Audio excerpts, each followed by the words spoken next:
Let's look at the word subgenius. It does not simply mean just below a genius. Sub-G intelligence level can range far, far below genius. The subgenius does not pretend to super-knowledge, but to sub-knowledge, knowledge of the under-things, the hollow earth from whose darkness issue the Nazi hell creatures and other demons of the abyss.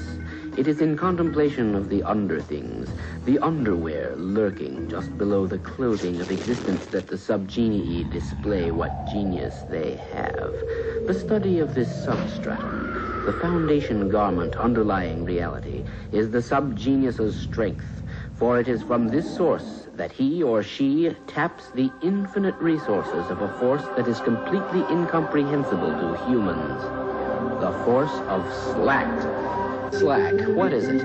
Well, if you have to ask, you will never know. You were born with original slack, an infinite supply of it, but the conspiracy has most of it now. They don't even know what it is, but that hasn't stopped them from stealing it away. How do you think you ended up a slave to their so-called work? It's the human condition. It's things falling apart.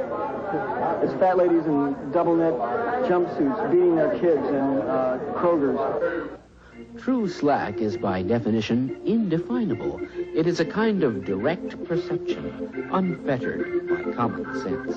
It is not mere laziness. It is rather a kind of active sloth. Slack, in its pure form, makes happiness seem like agony by comparison. Next to slack, the nirvana known to mystics and saints is like endless torment. Slack is different for each person. One might call it something for nothing. But the normals, the mediocritans, the somnambulacs, and pseudo-subslans have tried to make it something which we have been led to believe we must work to buy. It is this yearning for slack that separates us from the normals. The human may live out his entire life in a grinding cycle of slacklessness, his hours consumed by meaningless toil, interspersed with meaningless leisure. Yet he never feels cheated. He thinks it is natural. Perhaps we should pity them, but face it, most people are venal jerks, half-witted cattle, racing each other to be first to the slaughterhouse, and stampeding you along with them.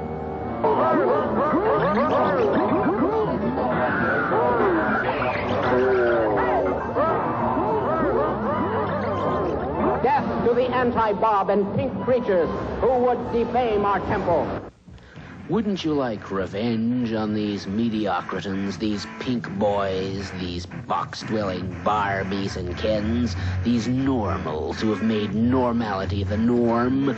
Pinks are but living stereotypes, insensate meat puppets and food tubes who lack and fear the spark of originality that ignites every subgenius soul. But the long, senseless march into slacklessness may soon come to an end. Oh, it won't happen without a bitter struggle, but at least there is hope. For in this, the 20th century, we have seen the coming of a savior, a beacon of slack, a banner behind which we may all unite. It is the coming of J.R. Bob Dobbs and his mighty Church of the Subgenius. Bob loves you. Bob loves you. Bob loves you. Bob loves you. Bob loves you. Bob loves you. Bob loves you. Bob loves you. Bob loves you.